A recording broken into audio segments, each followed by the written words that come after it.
The following may contain offensive language, adult humor, and or content that some viewers may find offensive. The views and opinions expressed by any one speaker does not explicitly or necessarily reflect or represent those of Mark Radulich or W2M Network. Please listen with caution, or don't listen at all.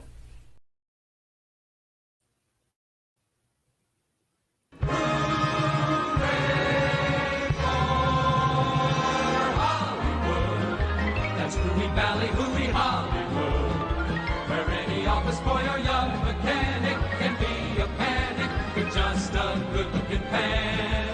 And any barmaid can be a star maid if she dances with or without a fan. Hooray for Hollywood, where you're terrific if you're even good.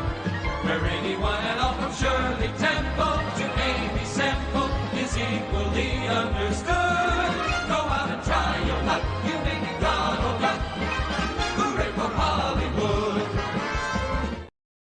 Ladies and gentlemen, boys and ghouls, children of all ages, you are listening to a Radulich Broadcasting premiere podcast. Damn you, Hollywood. And here's your ghost with the most, ladies and gentlemen, hauntingly beautiful Robert Winfree. Yay! You were reaching on every single one of those. Like the Rock in a ladder match. All right. Well, everybody, welcome to Damn You Hollywood. We told you we're back now that September is over. We're going to be much more weekly, at least through the rest of 2023. Much as a dude, Mark, I said this on one of my other podcasts recently. This year sucked. Okay. I mean, like, yeah. We were in the middle of a pandemic and lockdowns in 2020. In 2021, we were still kind of dealing with all of that. We were in the sort of half-pregnant stage of dealing with that. 2022, not so much. But for some of us who went through some personal struggles and are still going through them, yeah, there hasn't been a good year since 2019. So what are you wrong. Specifically talking about with 2023? A lot of stuff. Most of it personal, but there is the world. You don't say. I mean, look, we are not here to compare grievances, right? No. I'm not in a competition with you, and I don't really want to go down that road. I'm aware, but okay. If you want to know why I think 2023 sucks. Yes. So my dog died, who Sorry. we'd had for 12 years. And yeah, that sucked. That was back in February or March. One of those two. Forgive me. I forget it's that window. Then last month, now that we're in August or October, our cat died, who we'd had for 16 years, his entire life. So that all sucks. And then there's there's a story I don't want to tell on air for a variety of reasons. It's just been a pretty miserable year. Like, I'm not saying nothing good has happened all year, because good stuff has happened along the way. I've not had like a universally terrible year. But, as we approach the end of this year, I look forward with dread, Mark. Nothing but dread. Can I Because I have one reason. One very important reason why 2024 might be worse. This is not a personal issue, but 2024 is an election year. And so we all know how that's going to go. Let me say this. Because our dynamic as lovers, one of us has to be super negative. One of us has to be super positive. Sometimes we can be both negative, but then, it's amusing to people when we're both negative, but not for any good reasons. And when we're both positive, it's boring as shit and nobody watches. Also true. So let's go with our middle of the road dynamic where you're negative and I'm positive. I don't want to get into my stuff. I mean, I've very publicly said my wife and I are now separated, have been since the end of August. And everyone's like, oh, I'm sorry. And I'm just like, no, a great burden was taken off my shoulders. And I don't mean that the way that necessarily you think I do. I mean, I do, but I also mean it for a different reason. We don't work. And in trying to make a round peg, a square peg fit in a round hole, I was slowly killing myself. And, she was the braver of the two and said, this isn't going to happen anymore. So let's be done with this. And we created a living situation that is, I think, tolerable for both of us and most beneficial to the most important people in this situation, which are my children. But personally, and this is why I think 2024 is going to be good. It's going to be better than 2023. 2022, we experimented with an open marriage in the hopes that it would save a very broken marriage, though I didn't know how broken until this year. And in 2023, we had her, for the vast majority of it, we had her partner and his partners, and they're no longer his partners, just him, in the house. And, did that speed things to their natural conclusion? Maybe they didn't. Maybe we would have arrived here even sooner if none of that had happened. That certainly has been bandied about. But either way, Melissa and I have been dancing around this idea that we don't work as a romantic couple for a very long time. And because I don't quit, I'm the guy that breaks his arm, in an arm bar because I refuse to tap. Yeah, you are that guy. I am that guy. I'm Steve Austin in The Sharpshooter, and I just pass out in a pool of my own blood. Facts can confirm. So at least once. And she mercifully said, "Nope, I tap. I quit. I'm the quitter." And I went, "Oh, thank God." And it's not a slight against her. I know everyone has heard me make cracks about her, and if this gets back to her, I want to be heard saying publicly, this is just as much about me as it is about her. We don't work, and I exhausted myself and killed myself trying to make something that doesn't work.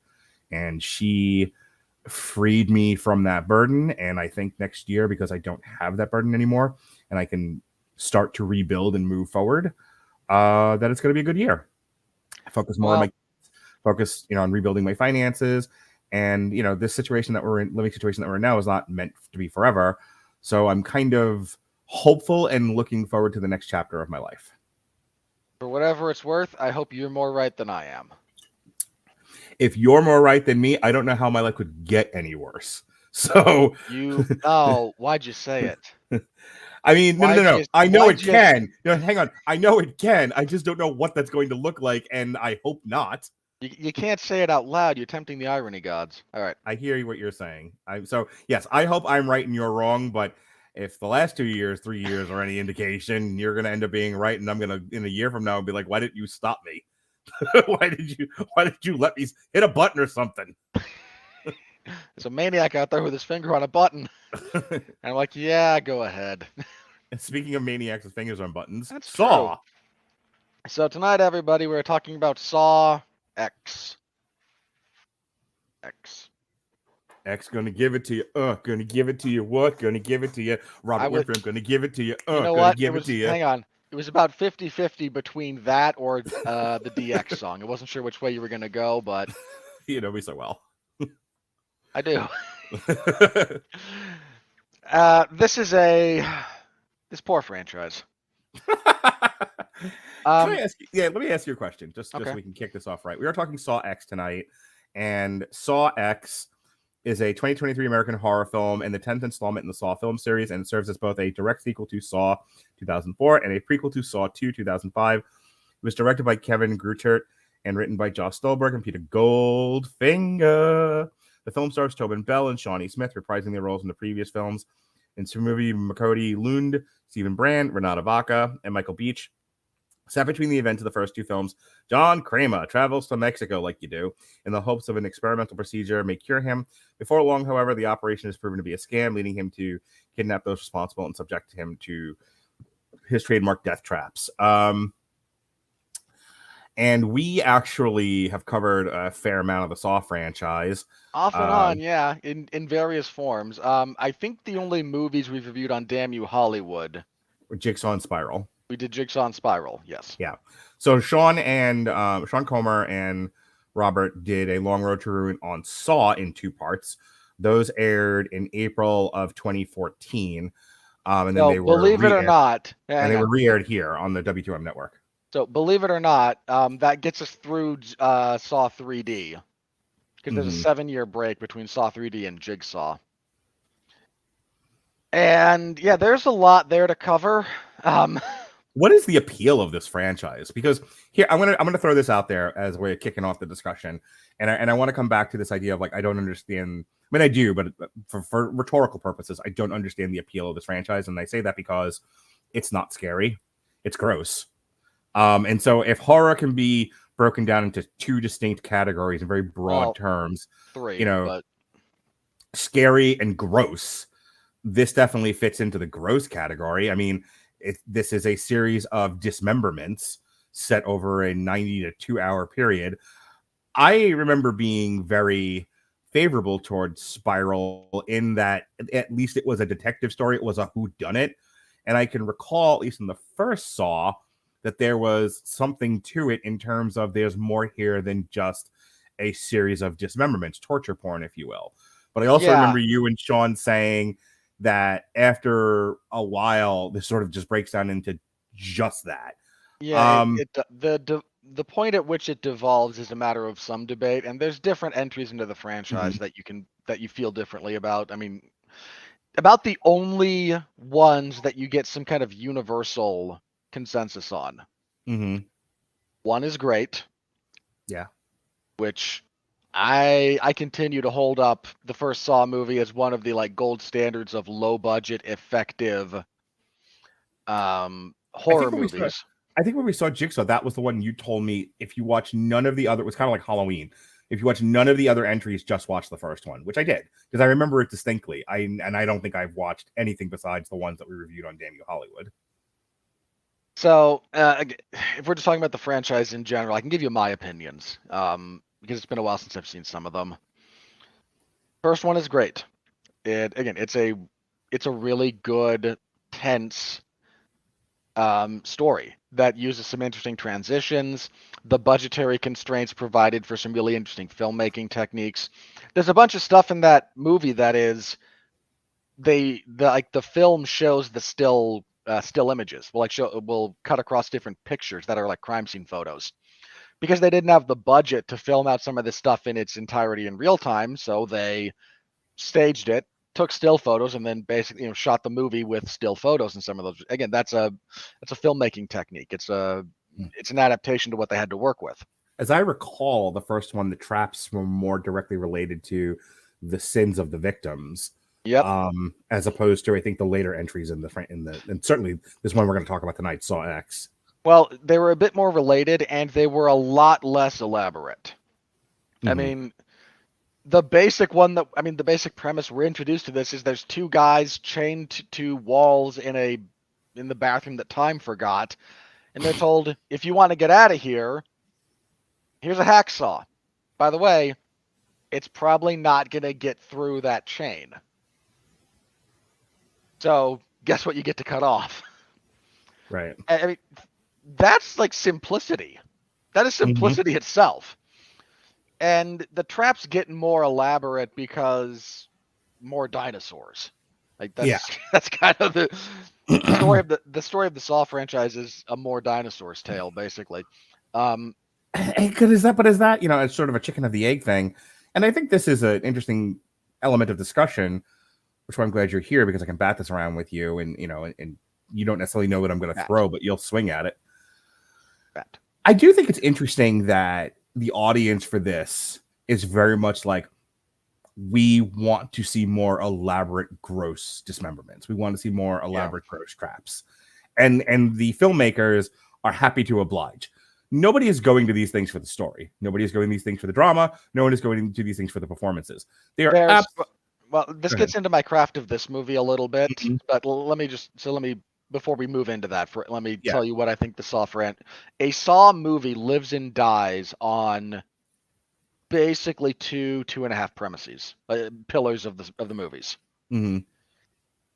One is the visceral reaction to whatever the death traps are. Now, again, maybe that's elaborate, maybe it's simple, but you need the audience to engage and to believe it. You need to go blah, Yeah. Again, some of that is just it's Cary Elwes making his own tourniquet with a shirt, cutting his foot off. There's nothing complicated about that. Especially given some of the other stuff in the franchise, but you react to it for a variety of reasons. But again, like that, you need the audience to be there with the traps and to react to them. The more important one, I would genuinely argue this, is the mystery. Yeah. Saw movies all have a mystery. And trying to figure that out, trying to play along with that, the game within the game, is the other really, really important part of what these movies rest on. Whether that's, the first one with Jigsaw rising up as the old guy who was, they thought was a corpse in the middle of the room between them. Or the second one, which has... The second one is probably my second favorite entry into this franchise. I really appreciate that movie, too. But the second one has a wonderful bit at the end. Like your kind of twist reveal there is genuinely great stuff. 3, not so much. 4, kind of, actually. 4 has elements of its mystery that work, but these are the pillars upon which this, because like you said, the characters are not that interesting as a general rule. The acting is, with a few exceptions throughout the course of the franchise, there are exceptions to this, but as a general rule, the acting is just kind of passable. Yeah. It's rarely awful, but it's never great. Kind of reminded me of when it's funny because I just cut the TikTok on this not that long ago, the Forever Purge, where there's serviceable performances, but really they're just here to run from zombies. We're not looking to get, Oscar-worthy performances out of this. You're not exploring the depth of the human condition here. No, you're not that way, at least. Like so what you wind up resting on again, like how good are the traps to the extent that the audience enjoys and cares, and how good is your mystery? Because when you say you're not here for the story, on the one hand, yes, like the nuance of the story is not really all that relevant, but the mystery portion of the story that you're trying to play along with and figure out, that part of it is critical. I think that's why I remember liking Spiral as much as I did. And I remember I think it was me, you, Alexis, and Jason. And I don't remember we were having a glowing review, but I remember my part of that critical review was my part of that craft review was at least there was a detective story here, which I also think I remember saying about Jigsaw as well, was because I'd never seen a Saw movie before. I think you would, like I said before, you had said go see the first one, which I did at home. And I saw, what it was. I don't remember a lot about it anymore. I've only seen it once. But I went to go see Jigsaw in the movies and for the review, and I remember like, oh, okay, this is mostly just following a cop around. Trying to figure out like who done it. Yeah. And this is where like the middle of the franchise really falls apart. Mm-hmm. Because what you wind up with, spoiler for the series, I guess, if you plan on watching this. So Jigsaw dies in Saw 3. Which I thought was actually a great choice, artistically. 3 is kind of my personal tipping point with these movies, for the record. Mm-hmm. There's stuff about it I like, and then it gets to the end, and everything goes over the top, and everyone just remembers it going over the top as we went forward, and that was, again, kind of where I think things start going downhill. But what you get after Saw 3, for the next several movies, 4 actually has a story that runs concurrently with 3 chronologically.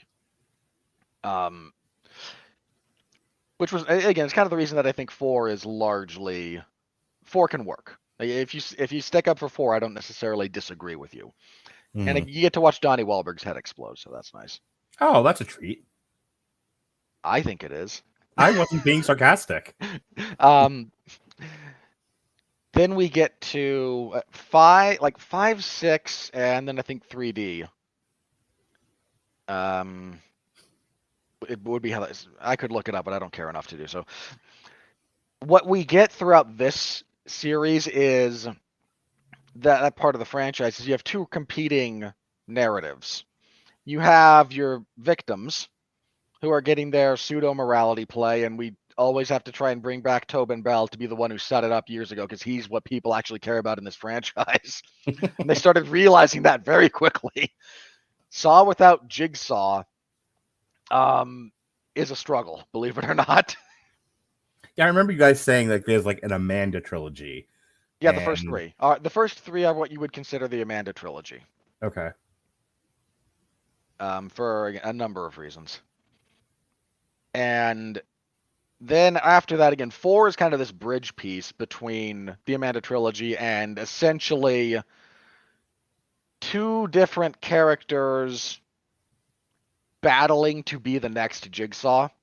Because Jigsaw has followers. And the next bit is, again, you have 2 concurrent stories within each movie. One is your victims, who are going through the death traps. And then you have the character who makes a cameo in our mid-credit scene here, Detective, I forget his name because he doesn't matter. But he is one of Jigsaw's disciples as well. And he's trying to, again, take up the mantle after Amanda fails to do so because she actually dies in 3. 3 is actually an elaborate test for her rather than necessarily all the people involved. Not the worst bit of narrative twisting there, and I'm not here to review the whole franchise, I promise, guys.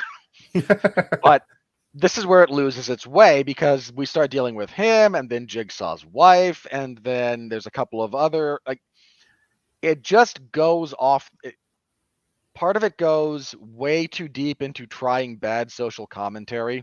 Yeah, I remember in the Long Road to Ruin, you're like, and this one dealt with the healthcare system in both. Yes, that one's pretty infamous. And I remember you and Sean on that podcast, that very same, kissed each other and then jumped off the cage to your doom. There was no kissing. Look, if Sean and I are going off the cage to our doom, we're doing it not Gargano and Ciampa, we're doing it Ciampa and Cole. Like, one of us is holding that all the way down. We know what we're doing here. That's fair. Random wrestling references aside. Yeah. Yeah, and there's one. Sean killed me actually. Because there's, I think it's either 5 or 6 that he just read the opening bit of Jigsaw's narration in the Barney voice. Because it's actually about working together and friendship at the end of the day. Again, which I laughed at. That was great. Mm-hmm. But it just kind of loses its way narratively, and ultimately, Saw 3D makes for, I think, a generally acceptable conclusion. Mm-hmm. Because it reintroduces a character who makes sense in kind of that role. And then, of course, we can't leave it there, so we have Jigsaw 7 years later when everyone was like, hey, franchises, they need to be rebooted now. Yep. So Jigsaw's a failed reboot of the Saw franchise, basically. And we have well, again, hang on. When I say failed reboot, I don't mean they tried to retell the original story. Mm-hmm. I mean, it was like, hey, it's been almost a decade. Let's resurrect this. Right. And then we have like a spin-off, which was Spiral. Yeah. And look, you can listen to our Damn You Hollywood for Spiral.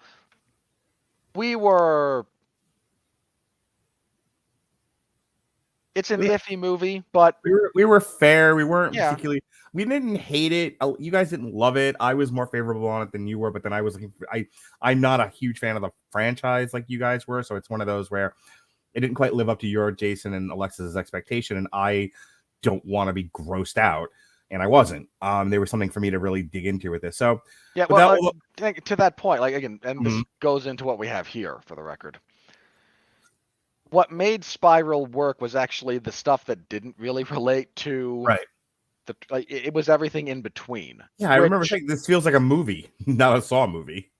Well, the original Saw Jigsaw, sorry, not Jigsaw. Spiral draws as much influence from stuff like 7 as it does the franchise. And that's not necessarily a bad thing, but Jigsaw... Spiral, I keep going backwards, but Spiral aired a bit too much on the side of, the narrative is what's interesting here. The mystery, the whodunit. That's the most interesting part of this. And we all kind of went, okay. And, okay, but, what about the other half of what's supposed to make these movies work? And, well, we've got death traps here in some respect, right? Like, no, Not really. not really. Like you got a That's why, guy. why I liked it, but then again, not a Saw Well, fan. Well, again, the point there is when these movies really work, you Mm-hmm. balance those two things. Yeah. And Spiral, look, a giant chunk of the middle of this franchise leans way too hard the other direction. Spiral tried to course correct by slightly overcorrecting the other way. Right. And then now we come to Saw X. And now we come to Saw X, And the which pendulum has swung back completely the other way, because I'm telling you, this was. We'll get into it. I want you to do your plot synopsis, but let me tell you how I've got some major issues with this movie, which take me back to my initial question of like, what is the appeal here? And the appeal is like, I get it. It's rhetorical. I know what the appeal is. The appeal is people want to see people dismembered. Why people want to see people dismembered is a whole other fucking discussion. well, I'm gonna. But I know that does in fact exist in the human condition. Mild gorehound here. I forget exactly what percentage I had. It came out with when I did my DNA search, but this one's getting a fair amount of praise, and in horror circles, which is kind of the only way you can judge a good horror movie, because the mainstream critics, like, we know how critics, critics. Yeah. We're at a point where mainstream critics can't handle comic book movies. Yeah, the mainstream critics are having an existential crisis with the state of movies. Well, the problem with them is there's this stark divide between the people who like are access media and must verbally fillet everything. Yeah. So every event. Or the people who are just like, man, I wish everything could be Killers of the Flower Moon. Well, I was gonna say, I think there's just a lot of exhaustion with the movie industry, which, you know, when I say it about our friends and whatever, like, I get that they're not necessarily digging into a lot of what's out there, and I have to kind of remind them, like, there's stuff out there. I've said it on the show. There's stuff out there. You just have to like take 5 minutes and look for it. Why professional movie critics don't seem to know that there's plenty of other shit to watch, stop you crying, is beyond me. All right, hit me with that beautiful, beautiful plot synopsis. So, Mark already mentioned the timeline here. This takes place chronologically between Saws 1 and 2. And we're introduced, we find Tobin Bell as John Kramer. Still one of the most inspired bits of horror casting ever, by the way. I don't know if it's the most inspired, but it's certainly one of. I mean, it's right up there with like Tony Todd as the Candyman. Like, you couldn't have done better. Yeah. So we are introduced to him. He is, dealing with his cancer diagnosis and coming towards the end of his life. But at a cancer support group, one of the other guys in the group mentions, I'm pancreatic and I'm gonna fight this to the end. And he bumps into him later, and he's feeling great. Like, what happened? Well, turns out there's this highly suspect, non-approved medical treatment. Here's a website. Do your own research and reach out to them. They cured my stage 4 pancreatic cancer. And anyone not dying would look at this and go, right, and how much of the money do you need, Mr. Nigerian Prince? But so he goes online, and as a minor craft review early, this movie does have to be set in the early 2000s chronologically, because that's when the first one happened. So the fact that their phones and like the AOL, like the websites and the operating system they're using, the Windows version, is all period appropriate. Thumbs up for that. I appreciated that. It is one of my great personal pet peeves when you do a prequel to a movie that's like 20 years old and now everyone has smartphones. But you know what I mean? Yeah, sure. Look, you can get something that's anachronistic even in modern times. If right now everyone either has like a Google or a Apple phone. Now go back 10 years and everyone's got something different. Go back 20 years and you barely have a cell phone. Yeah. Go back 30 years and everyone's got a beeper because we're all drug dealers. The 90s, beepers were a thing in the 90s. They were big. I had one. Because you were a drug dealer. Facts can confirm. But again, just as a minor like production note, I appreciated that. So he gets in contact with these people. They say, sure, send us your medical records. We'll see what we can do. And he does, and they say, yeah, come on down. We're operating out of Mexico now because Norway wasn't sketchy enough. Which should have been the first sign of disaster. We're operating out of Mexico. Everything has a yellow filter. Please come down. I'm not kidding. They did that here. It's a stupid gimmick, but people keep doing it. So they say, yeah, come on down. So he comes on down, and there's people, and in theory, there's treatments and possibly a surgery. And he's told, we pretty much got it. Good luck with the rest of your life.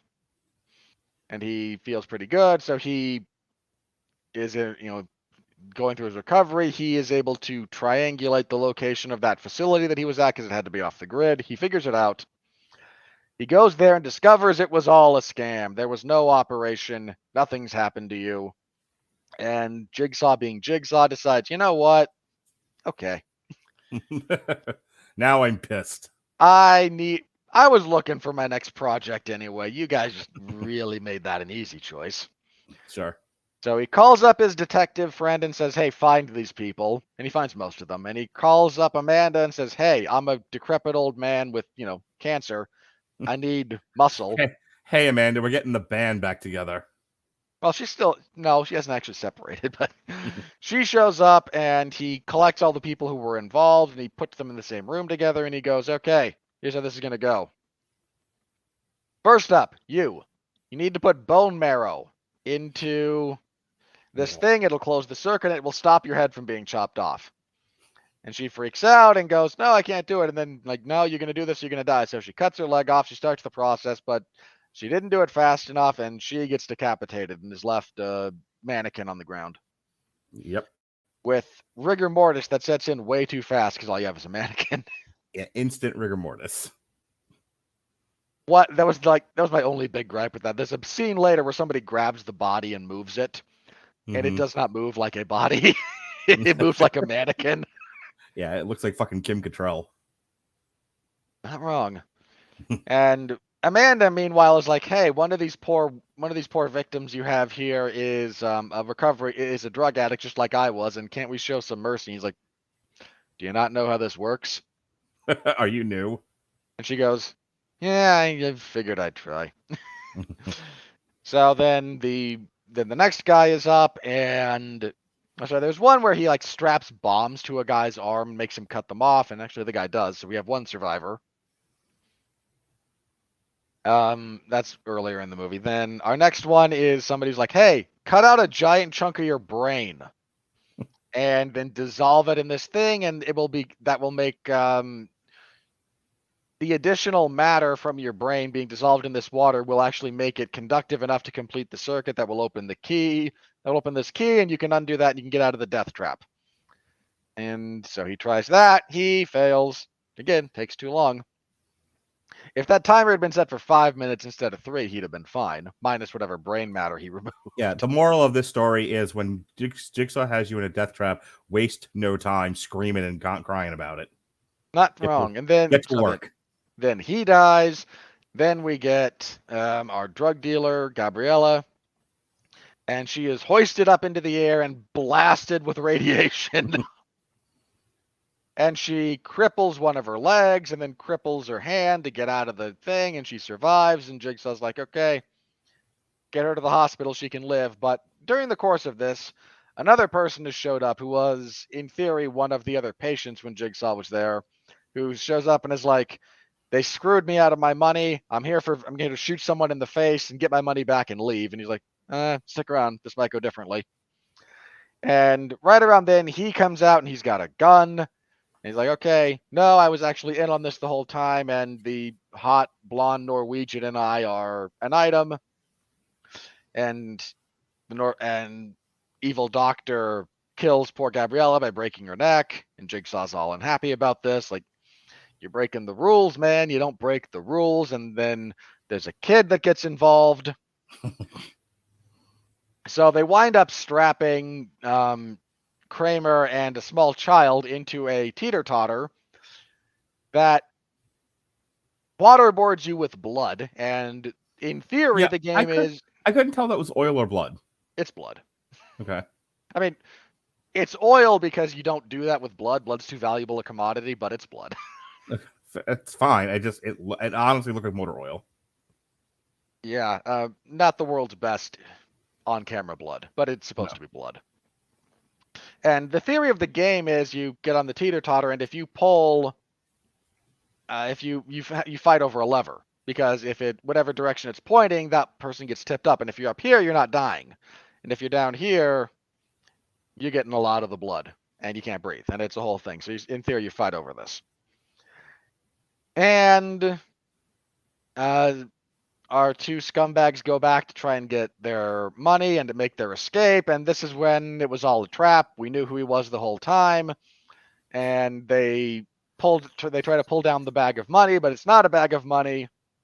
It sets off the final trap and stops the one that they're in. They all get out of their chains, and what we're left with is a gas chamber for the two characters, for man and woman, and one porthole that one head could fit out of.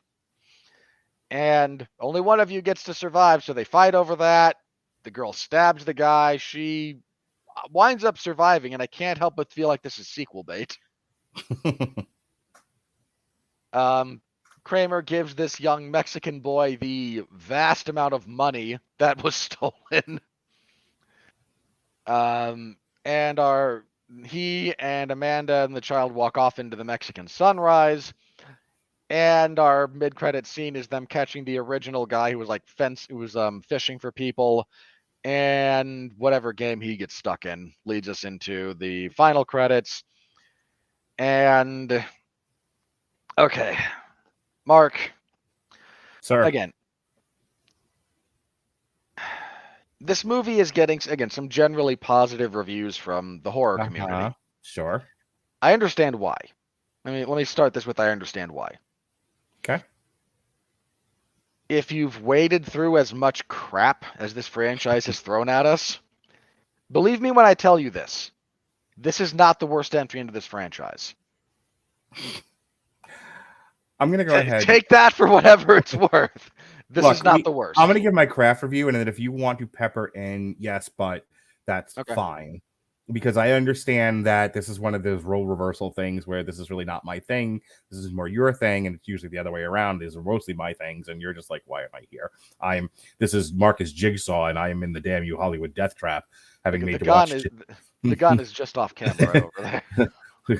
And I'm here again watching Shazam, Fury of the Gods. Yeah, I know. But I was profoundly bored during this movie. I'm not going to disagree with you. This movie clocks in at just under. Okay, so this isn't. Hang on. Well, no. There's a reason why. So when Alexis and I got into a fist fight over the Eternals, Alexis said, "This is a boring movie." And I said, "You can't say that because that's an objective statement. If you want to sit there and say, there are certain movies that move very slow, not a lot happens, these are not engaging, these are flat performances, these are sort of state scenes." You and I watched Nomadland, and we were bright enough individuals that we were able to get something out of it, but I can almost see an objective criticism of Nomadland being, this is boring. This is Frances McDormand sort of walking you through the life of a homeless woman living in campers and whatnot. And here's Frances McDormand nude floating in a river for some reason. Not a lot happens in Nomadland. True. So I think boring is too negative, but I can understand an objective criticism of Nomadland saying this is a boring movie. You can't say that about Eternals. You can say you were bored by Eternals, and that is subjective. I could actually argue. I'm not going to because I don't want to derail the podcast. No, but I use that as an example. But I could argue. You can argue a lot of things. Eternals is a boring movie. One of the things that bonds us as friends is you and I can deconstruct and argue about anything. But my point is, I'm not sure that's true. I'm just making your point. There you go. There you go. There you got it. My point is, objectively, this is boring. Nomadland. Subjectively, I was bored because I couldn't handle it. Eternals. I was bored. I couldn't handle it. Saw X. there's the element of what mystery is afoot, who done it, was utterly missing from this movie. Yeah. And for me, then this is now 90 minutes of just watching people get mutilated. And here's the thing. When you take away that the traps relate to the sin, that's a leg on the stool, and the stool starts to teeter. Then you take away the mystery. Now you've only got one leg left. And to me, it's the least interesting of the legs. And that is the dismemberment itself, the traps. And I understand why I'm not the right person for this review, because I mean, I think there's something to be said for I can weigh in and say, yes, but for somebody who this isn't really their thing, this is the kind of thing that makes me think about it. Because I get this all the time. And I mentioned this when we talked about the Expendables. Sometimes you bring somebody in and this isn't really their thing, and they can give you a different perspective that you might have thought about. So, but I can sympathize. I can certainly empathize with the many fans of the Saw franchise and many fans of torture porn that are literally going. It's like a death metal show. You know, death metal isn't particularly complex, but there's a group of people that very much like it. And when death metal is death metal, people enjoy it, and that's what, you know. You don't go to Cannibal Corpse and they break into separate ways by Journey. You're gonna annoy people that way. That's not why anyone came. But now I'm kind of half interested in the Cannibal Corpse cover of Separate Ways. But done straight, right? You know, like all of a sudden the Chris Corpse goes, someday love will find you. You're like, none of that's Cannibal Corpse, not even a little. So that's kind of where I'm coming from with this. Is I got through Jigsaw and I got through Spiral because 2 out of the 3 of the legs I was interested in. And then the third one I could just kind of deal with. I know for this one, I averted my eyes a lot during the traps, but that's just because I don't mind seeing people dismembered, you know, but like hacked to bits. However, the traps, I don't particularly enjoy watching. That's a me thing. That's a personal thing. I'm sure they were nicely done for the most part, but I don't particularly enjoy them. Anyway, going back to like my craft review, in general, I think this setup is hokey. You know, he gets taken on a con, and then it becomes a revenge movie. It's like I am torturing you out of anger and frustration in the sense of betrayal. Okay, if I'm not faulting the film. That is enough to string this all together. It's just not interesting to me. A straight revenge story a la John Wick isn't all that interesting. What makes John Wick interesting is the reason he's going for, you know, on a revenge kick. And then you add into the elements of gun fu and all of that stuff. And so not all revenge movies are created equal. This one, I think, fails in a lot of ways because we get that Jigsaw is angry. We get that he feels betrayed. We get that these people needed to be punished. And that's fine, but it's also kind of thin to carry, you know, like I got about 2 or 3 traps into this, and I was like, when is this fucking thing gonna be over? And then we get to it almost felt like yet again there wasn't enough movie in the first draft, and so they had to like create more nonsense, like the bit with the boyfriend who turns out that he was in on it the whole time. Yeah, to pad out the runtime. Look, this movie clocks in at I think like 1 hour and 52 minutes official runtime. Mm-hmm.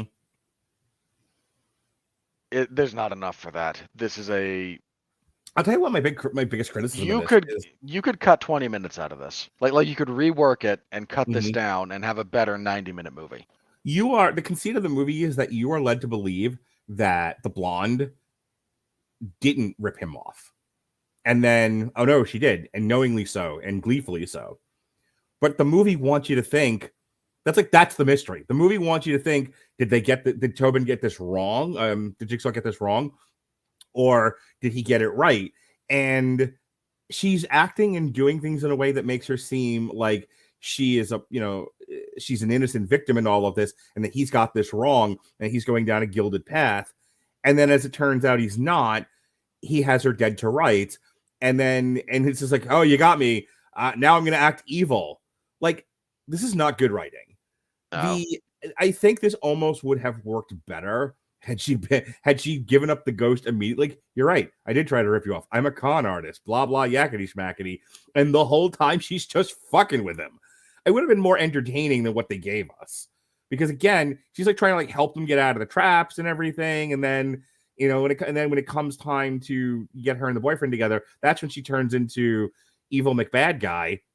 And I'm like, she should have been evil McBad guy the whole time. Like, why are we acting on the pretense that Jigsaw may have gotten this wrong? There's no way you were going to convince we talk about if you have two functioning brain cells together, you figured this out. And I'm usually the guy going, it took me a while. This is a mean person. But even this one, I was like, are you fucking kidding me? You expect me to believe that that somehow he got this wrong?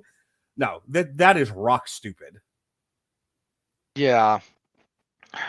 There's not enough story for this movie length. No, not even close. This really needed to be shorter. Unfortunately, what suffers the most is actually the third act. That's where things start to drag. Oh my god. The teeter-totter trap goes on interminably. Well, that's a bit long. I'm sorry, this is yet another Dark Knight thing, and please don't beat me up and go into a whole thing, but you don't understand the Joker's plan works. I don't give a shit. My point is, for a lot of these elaborate, the CIA was setting up the FBI by the DEA the whole time, so much has to be taken for granted. So much has to be like, here's the thing. They take the bullets out of the gun, then they leave the gun there for him to grab again, and then they have to act like there's bullets in the gun. And this goes on and on and on. Like, it would have made more sense had they just put him in. That's what I don't understand why they needed to flesh out the relationship between the two. Like, they needed to create a scenario where they go, haha, we had you the whole time, and then Jigsaw and Amanda go, no, we had you the whole time. Like, none of that was necessary. They could have just shot him and be done with it. Or if you want to put him in the trap, then just put him in the trap already. Like, why are we going through this elaborate hoax? Yeah, it was. I'm more forgiving than a lot of people of some of these like overly elaborate, narratives or these overly elaborate, plots by the villains. The word you're looking for is cockamamie. Convoluted. Might be better. You don't want to be all Yiddish about it. Well, again, here's my thing about this. If I can plot out why it worked, why it worked the way it worked, and if part of what's going on here is the only way this would have worked is if 25 things fell in line, I call that crap. Mm-hmm. One of the reasons I defend the Joker's bit in The Dark Knight is he didn't need 25 different things to fall in line just right. What he had was about 4 contingencies. Yeah. And I've heard you explain it before, and that's fine. That's why I've given up fighting with you about it. Well, but again, but it is a great example of the over elaborate cockamamie plot that is overly dependent on everything going just about right. Which, fine, you want to make the argument that it's fine in The Dark Knight, but it's not fine in a lot of other places, and this is one of them. No, you're entirely correct. There's a lot of other places where it's not a giant number of heist movies. It's not. The duology of Now You See Me movies are some of the worst things you'll ever watch, in no small part because of that. And I don't recommend anyone watch them. And here,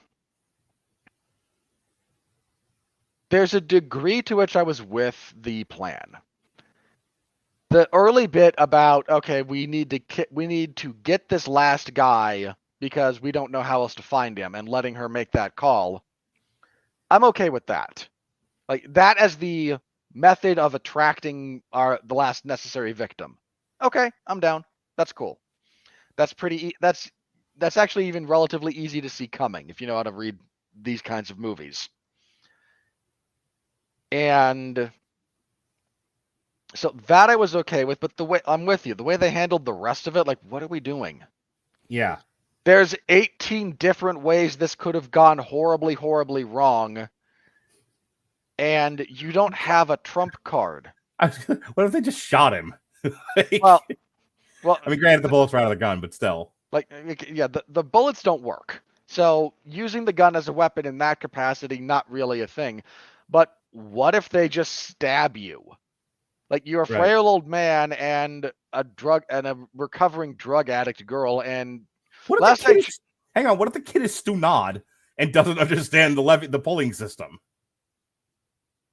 there's a lot of things that, and this is one of the reasons I'm with you on it. Like, I'll go for the like clever, quasi elaborate ones of these because again, this franchise has a fair number of them. Like part of what works for these movies is a bit of the whodunit and then trying to figure out your narrative twist at the end.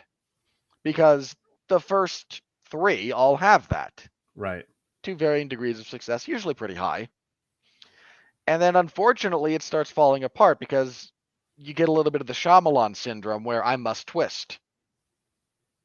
And it ain't good. And that's one of the big weaknesses here. I mean, if I can be honest, like the best death trap in this movie is just the one that Jigsaw imagines for the janitor. Can I tell you, like, the need to watch people be dismembered elaborately aside, because I can't continue to fight this. It is what it is. I'm not you. I accept that this exists in the world, and I choose to not discuss it any further. However, I'm not also into the need to create another scene for a death trap, but it's just a fantasy. Yeah, like, well, hang on. That really bothered me. I'm with you there. Like, when I say it's the best trap, I mean like it's the most interesting trap that is constructed. Yeah, I'm not arguing that. I'm saying, but as it's part of the narrative, right? No, like that's a waste of time. What we don't need to see his wet dream. I'm not interested. Like either kill the kid or don't kill the kid, but don't throw that scene in there and just have it go, that was his mild fever dream. Like, it's you're overly filleting the audience. Like, we know we got to get, people fucked up in this movie real fast or we're going to lose the audience. Okay, then play with time, have him be a part of it, do some, it was like we needed to get the kids to the mall, but we don't have enough story yet to get there, so we'll just create this fantasy moment. And it's like, oh, now I'm gonna say something and you're gonna be like, I don't know if I agree with that, but hear me out. There has to be a semblance of reality in these movies, because if not, if it's just pure fiction, if it's just pure fantasy, then it really does live up to the name torture porn. When you're that much breaking with reality to the point where you're kind of looking at the audience and going, we know you're here for the traps, so here's your trap. Are you happy now, assholes? You happy now, children? Good. Let's get to the fact of the fucking story. Because that's how it felt to me. It very much felt like, we know none of you people have any patience. We know that we can't tell a proper story. So here's a quick trap. Shut up now. Let us tell our fucking story. It was way cynical, and I didn't like it. I don't wholly disagree with you. Let me phrase this the following way. I've had that same complaint about other movies. Mm-hmm. That a number of Marvel movies would follow this same pattern. Yeah, sure. I just mean the following. Like, okay, you got 2 minutes of intro. Here's your big stupid action scene. Now shut up. Thor: Love and Thunder. I was going to say, but that's a really great example of... It is. It really is. Here's some Guns N' Roses. Here's Thor destroying an entire planet. Everyone happy now? Good. Let's get to the story. Ragnarok does the same thing. You have a little bit of exposition, and then he fights Surtur, and then we're done. At least in Ragnarok, him fighting Surtur was a setup to a later payoff. In Thor: Love and Thunder, it was, hey, he left with Guardians of the... It was like Back to the Future 2. Like, well, they put Jennifer in the car, so she has to be in the movie. He left with the Guardians of the Galaxy at the end of Endgame. They have to be in the movie. No, they don't. Like, one line of dialogue, and the Guardians fucked off to nowhere and left Thor to do whatever. We didn't But- like that whole opening to Love and Thunder was so like I loved it, but then again, I love Guns N' Roses. I was that was look. If you've ever accused me of liking Jingling Keys, that was a totally Jingling Keys moment. But it absolutely makes the point you're making. That's nothing but a Jingling Keys movie, and Guns N' Roses suck. You suck. Move on. We've had that fight before about We've Guns N' Roses specifically. Have we had the fight about Guns N' Roses? I know we've had Not it about on the air. Beastie Boys and Nirvana. Okay. Hang on, not on air, but we've had it about GNR because I Well, don't move like on, it. or I'm going to start saying I used to love Winfree, but I had to kill him. But the point there you're making is, yeah, it Mhm. feels a little bit like there's some algorithm that says, okay, in the first X amount of time, you must do the thing. Yeah. I almost guarantee you there was no kill until nobody gets killed until we get to the one kid getting tortured for information. That leads to them getting all set up. And some studio exec was just like, I'm 20 to 30 pages into this, and this is the first time we kill a kid. No. Fucking fix this. And they were like, strap him to a vacuum. It's fine. And it's sad because it's a waste of what I think is a genuinely cool trap. Yeah. Like, the rest of the traps are kind of weak. That one's actually cool. So again, the gore doesn't put me off all that much. I just prefer it to have a purpose. Yeah. And it's a little purposeless here. Like, again, it is by definition gratuitous. It is there for its own sake. And again, it's just not my favorite thing. The narrative is a little on the weaker side. The entire trap setup, it has no flow. Like, again, it's wildly disconnected from what happens. The first victim doesn't react fast enough, and the lesson. This is the other problem is like this is poor screenwriting because everything should build. We should learn from the previous thing and build, and things should have an effect, and it should change the way characters behave, and that doesn't really happen either. So the first idiot chops her own leg off, but she runs out of time. And so she gets her head cut off. At which point, everyone should have come to the same conclusion: we're fucked. Do what the man says and do it fast, or we're going to die. There's not enough time to waste. He seems to have like the doctor even says like he's only set enough time for you to do this without panicking. And so then you go to the guy who's the whole time trying to bargain with them, and like spits at Amanda and all that, and then they're like, okay, but it's going to happen to you anyway. So there's no getting out of this. At which point he should have been like, okay, like, what do I got to do? And just fucking do it. Like, no hesitation. And no, he spends half of his time in the trap screaming about it and told someone who's like, hey, cut your brain already. Like, you're going to die. And then he does it and it's rinse repeat. He just runs out of time. And that also annoyed the living piss out of me.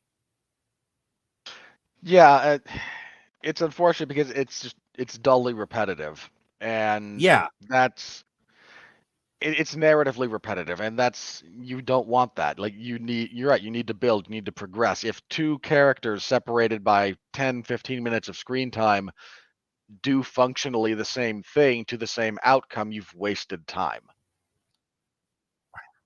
The other problem with this is that they failed to create any tension between Amanda and Jigsaw. Like, what is his actual name? Tobin Bell. The character is John Kramer. John Kramer. That's what I was looking for. So what they needed to do between Amanda and John Kramer was create enough tension to where there's doubt, there's mistrust, there's something about these two where this isn't going well. If you're going to create this is essentially like the horror version of Waiting for Godot. You have two. That's the first thing I can think of. It's just two characters talking for a while. But the tension in Waiting for Godot is that one of them really wants to leave. The other one really wants to stay. And the reason why he wants to stay is because when Godot shows up, their lives will be better. It's a story about, like hope and faith, and cynicism. And that is the tension. There needed to be that kind of a thing between Amanda and Kramer where she's like, where she should have been the one doing what I'm doing, which is like, why is this only about revenge for you? This used to be when I came to you, John Kramer, this was about punishing those who have sinned. You were doing a godly thing. This was Old Testament. You were flooding Sodom and Gomorrah for all the people who have sinned to start over again and make the earth new, which is great, laudable goal. And here you're just mad you got conned, you smarty, and like, is that enough? Is that the mission? Because if it is, I don't know if I want to be a part of this anymore. And then he has to be like, no, you don't understand. Yes, I was the one that was conned, but this is about the greater good and teaching people who have sinned to not sin and blah blah blah. This is more. Yes, I was the victim, but this is more than about me. Look at all these other people who have died. They kind of get into that a little bit, but not enough, and not in a way that was engaging with me. It was just kind of, they shook like a spreadsheet at them. It was like, you conned all these other people, and so that's bad. All right. So there's a lot of scenes of him talking to Amanda, but they're not talking about anything. So I don't disagree with you in terms of the dialogue. I would have liked a little tension there. Sure. Let me tell you the degrees to which this movie works. Okay. So again, one, if you are a gorehound, there's some pretty good stuff here. The leg removal is gross. It is, but like, it's supposed to be. Sure. The brain stuff is actually weak. That was a pretty weak one. The getting cooked with radiation. Can I tell you that was the only trap I actually watched? It's the easiest one to watch. Yeah, I could not handle her sawing off her own leg and like the look of because I looked up at one point and I saw the marrow in the machine and I'm like, like, never mind, I'm good. It's all right. If you can't, you can't. I pass no judgment on your wussiness. No, you pass a lot of judgment, but I am allowed to not like things. Hang on. I judge you. I do not pass judgment. There's a fundamental difference. Okay. No. Believe it or not, Mm-hmm. fundamental distinction between those 2 points, and it's wildly important. Okay. But so if you are a gorehound, again, there's a few things in here that are okay.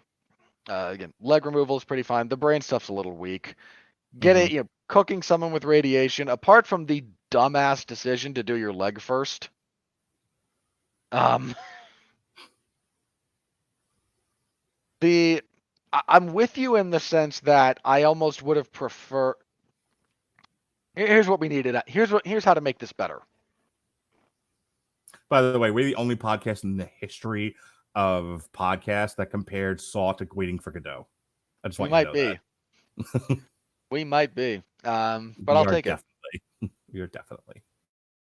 So part of what I think might have worked better here, we get to the end and there's that nearer the end, and there's that bit with Peterson who's like, I don't care if they die. It's less people to split the money with. Would have much preferred if we accompany that revel. If you're gonna play her as straight, you're gonna play her as trying to say, mm-hmm.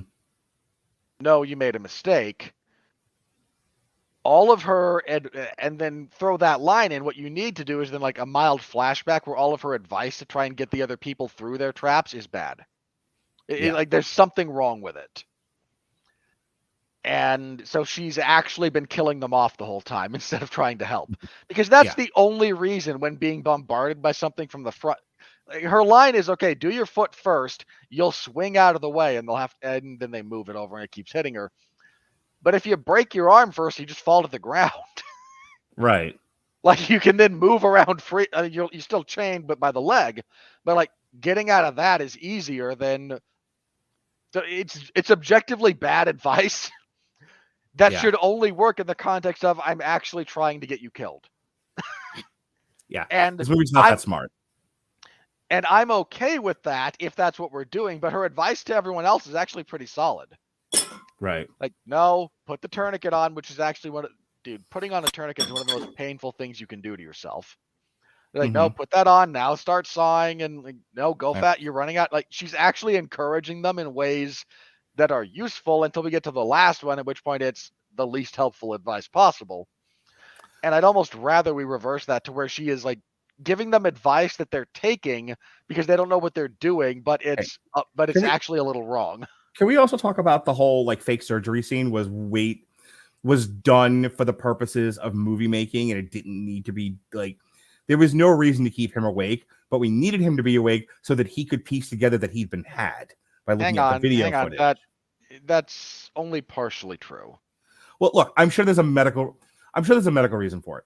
But for the sake of argument, there are brain surgeries where you deliberately keep the patient awake because no, I'm not arguing that with you. I know that, but I'm saying I don't think the movie knows that. I think I think the movie was doing it because we have to have him connect the dots that the video of him thinking his brain's being operated on is the one in the DVD case. I don't think anyone knew that you actually do sometimes keep people awake during certain surgeries. And so I think I'm willing to give them that credit. Like, I'm not. Hang on. Only because that's not exactly an obscure fact. No, I hear you, but I'm not buying that. Again, it was done purposely so that he can make the connection, which makes me irritated that it was done at all. And there's I mean, if the screenwriter walks into our podcast right now, like, no, we totally wrote it that way because we knew that that's what he would have to be kept awake so we could play with that idea. Sure, but this is one of those cases where I'm you right now, and I'm being really negative, and I'm not giving them an ounce of credit. I will put it as follows. The way the trailer set this up had him actually like going back home and getting scanned again and then getting told by the doctor, no, it doesn't look like they did anything. Right. And that being like when he I think that's a better setup for what follows. That would have made total sense. It's like, hey, I had this crazy surgery down in Mexico, but I'm still getting these massive headaches and waves like I was getting, like nothing happened. And they do the PET scan, they do the CAT scan or whatever, and they were like, yeah, your condition's worse. I don't know what you're talking about. And and that's when he fucking Kaiser Soze's it, and he's like, wait a minute, whale, coffee cup, god damn it, I've been had, and then it's like, then we're off and running. So again, that's a minor thing that's a way I would have preferred it done personally. Yeah. All right, anything else before we move on? Yeah, let me be positive one more time. What a weird podcast this is. It is, but look, you've said it. Like, it's true that 90% of the time I'm the negative one, and 10% of the time you're the negative one. But when you're the negative one, it is somewhat beholden on me to be a little positive. It's absolutely. So let me be positive in another couple of ways here. Tobin Bell is still a really good actor. He's not good. given. Hang on. He's not given a whole lot to work with here, but he still sells the character very well. He carries a lot of gravitas. There is an air of authority and respect to him. He's not given nearly enough to work with. Yeah, that's very true. The relationship between Jigsaw and Amy, I think, I wish we had spent more time with it, because watching those two actors get back into that mode is actually really good. It's nice. Look, this doesn't mean anything to you because you haven't seen the requisite movies, and that's fine. If you come into the 10th installment of a franchise having seen like 3 of the other 9 movies, there's stuff you're going to miss. And we all get that. But there's stuff between those two characters in 3 in particular that I really actually kind of enjoy for what it is. Seeing the two actors, what are we, like 15 years later? Hang on, I have to check this now. So Saw 3 is 2006. I actually was a little bit generous to that. A while. But and seeing them kind of get back into that the relationship between those characters is actually a little heartening. To the extent that this movie has any heart and soul to it, it is how those two interact with each other. Yeah. So I wanted to briefly say to again Tobin Bell and Shawnee Smith, like it was a strong artistic choice to end Saw 3 the way they did, and I actually applaud them for it. Seeing this again makes me sad we didn't get more of those two actors in these roles bouncing off of each other, because it would have been really interesting to see. So I think overall, being a fair critic, if you enjoy torture porn, this is perfectly serviceable. If you are looking for something a little meatier, a little deeper, if you were looking for not a demo effect reel of dismemberments, not the movie for you. Yeah, as a guy who doesn't, again, I don't mind the gore. It's still a very slight movie. It's still overstretched. You could have cut like 15 minutes out of this pretty easily. 15 I to will say 20. I'm glad they did address the guy that hipped him to the jive, because I'm sitting there like the entire time like, wait, he had a big giant scar on him. He's allegedly cured.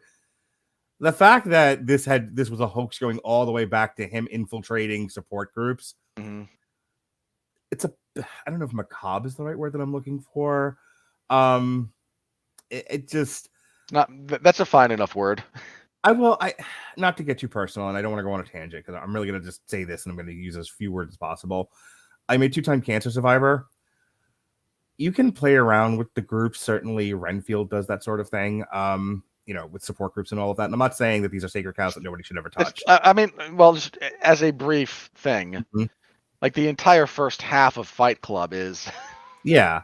So, like, look, I'm okay with that. However, your setup is this guy long con like surveys cancer support groups looking for people that they can rip off. Yeah.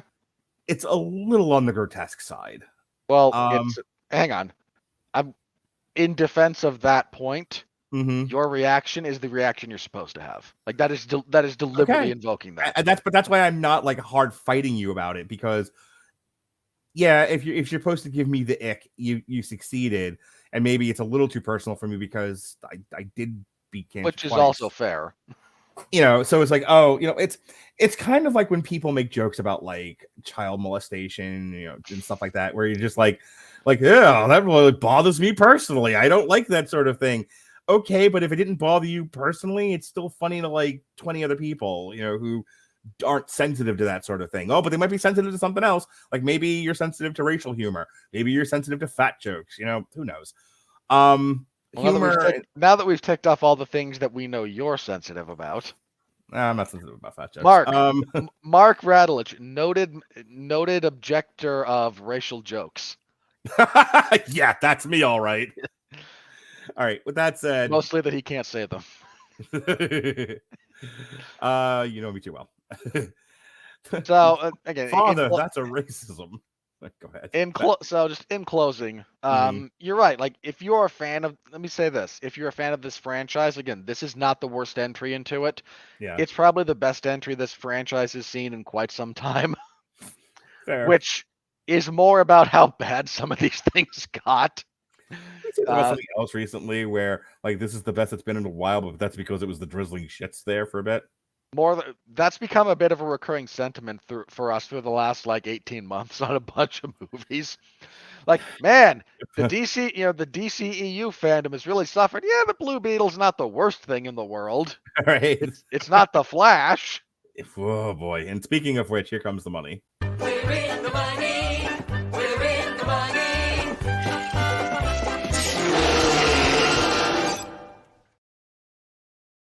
Rawr. All right. On a budget of $13 million, this thing is already profitable, making a tidy $31.2 million in its opening and we are gonna get Saw X Part 2. Fuck me running. Pray that it comes out the same weekend as something else. Like Paw Patrol? Can I tell you? I want to tell you a story. Oh man, there's a part of me that's a little sad Saw Patrol didn't take off as a thing. When I was promoting this on Twitter tonight, I actually did hashtag Saw Patrol. Good for you. So I told the story. Anyone here looking for us to review the Paw Patrol movie? Hang on. I'm not going to really make you do it, but so I told the story of the Middle Hammer of Doom about how the Jackie made us late to Galactic Empire, but it was all was right in the world. The kids got to meet the band, and then we went to Dave and Buster's, and it was fine. What I didn't tell you about that story was she has 3 kids. We took 2. We took the 2 that did well at the last concert and will do well at this concert, and it was actually one of their birthdays. So she has a 3rd child who has some spectrum-y developmental issues, and he was not going to do well at this concert. So he had to stay home, but she didn't want him to feel completely left out of fun and festivities, like sitting in the car for 3 hours for no good reason. So she was like, can we make a separate date and take him to go see Paw Patrol, the Mighty movie? And I had to think to myself, how much do I like the Jackie? And it turns out an awful lot, despite all things. So I said, sure. So I said, sure, I will take great pains to make an opening in my schedule. And I will make sure that I take you and your child or children to go see Paw Patrol. I went on a date with another gal Sunday. It was just the one date because stuff happened and we decided maybe not to pursue this. But in the interim, we go on this date, we go for coffee, and we hit it off really well at the time. And I go home, hang out with the ex and the kids, and I go into my room to go edit some TikToks, and I get a text from her, and I had asked her on a follow-up date before. Boys, listen, if you like a girl, before the one date ends, ask them on another date. Don't wait. And I did. I was like, hey, I'm gonna go see the creator a week from tonight. Do you want to go with? And she was like, I'll do anything to get the hell out of my house. I'm like, you're my kind of girl. So we set up the date to go see the creator. I'm like, here's here, if you want to go see the trailer for it, so you know what this is, but, in case you're not really into it. She's like, I'm into whatever it is you want to take me to. I just don't want to be home. And I'm like, hot dog. Again, fast forward, I get a text from her and she goes, hey, I was thinking, what if instead of the creator, we took your kids and all of my kids to go see Paw Patrol? And I'm thinking to myself, how much do I like this girl to say yes to this? To see Paw Patrol a second time. To see Paw Patrol a second time. Like, I don't want to see it anytime. But, the things I'll do to make the Jackie happy. And then I'm trying to impress this new girl. So I'm like, sure, I'll go. Now I'm wishing I'm in the fucking Saw trap. I'll go see Saw Patrol a second time, hoping vacuum tubes suck my eyeballs out. Anyway, yeah, so that's not happening. We're not doing it anymore because she has decided to not date. But I was mildly amused by I didn't want to see it all time. Meanwhile, between these two broads, I gotta go see it twice. And there was a brief period of time where this movie you were utterly disinterested in was now going to be on your schedule twice. Yeah. Don't date. Hi.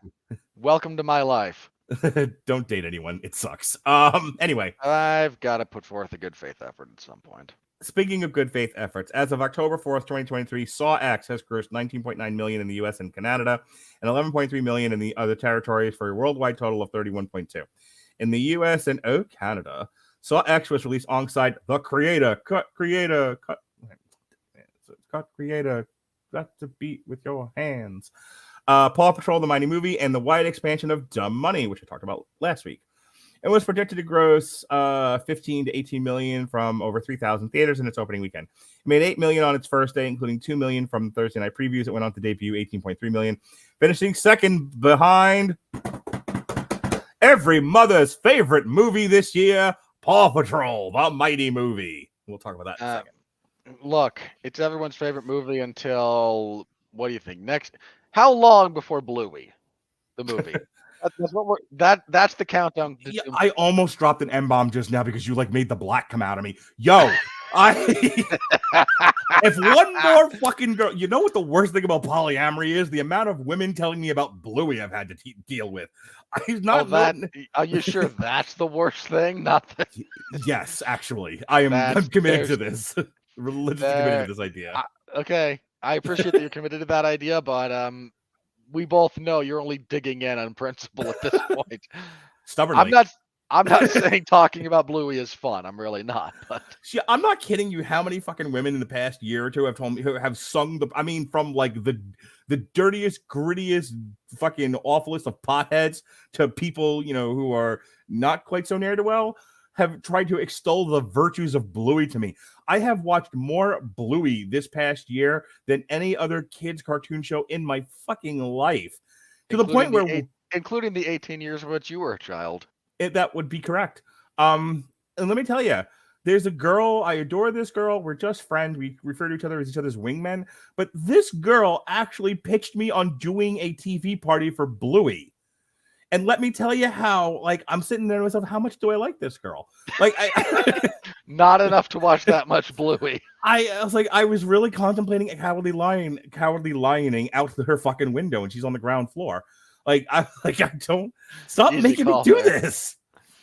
Anyway, Look, hang on. Allow me to extol two virtues of Bluey to you. I've heard it. What I've seen, it's good. I'm not shitting on it. This is my virtues, okay? Not Okay. objective virtues. Okay, Two virtues sure. to Bluey. It's not Peppa Pig, Fair. and it's not Peppa Pig. Also fair. Okay. Like, Fucking brilliant. if nothing else, Bluey is at least that.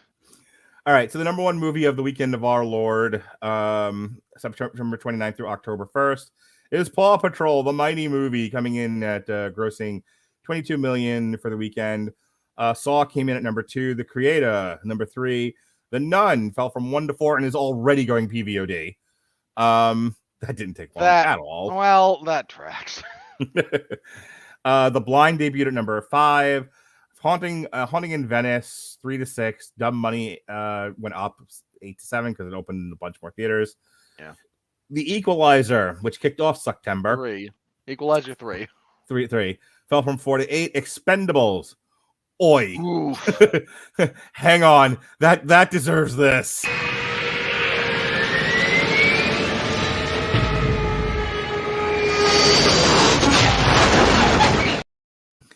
Alexa, play Despacito. 2 to 9. 2 to 9. Almost 70% drop, and you open soft to begin with. Yeah, this was a mistake.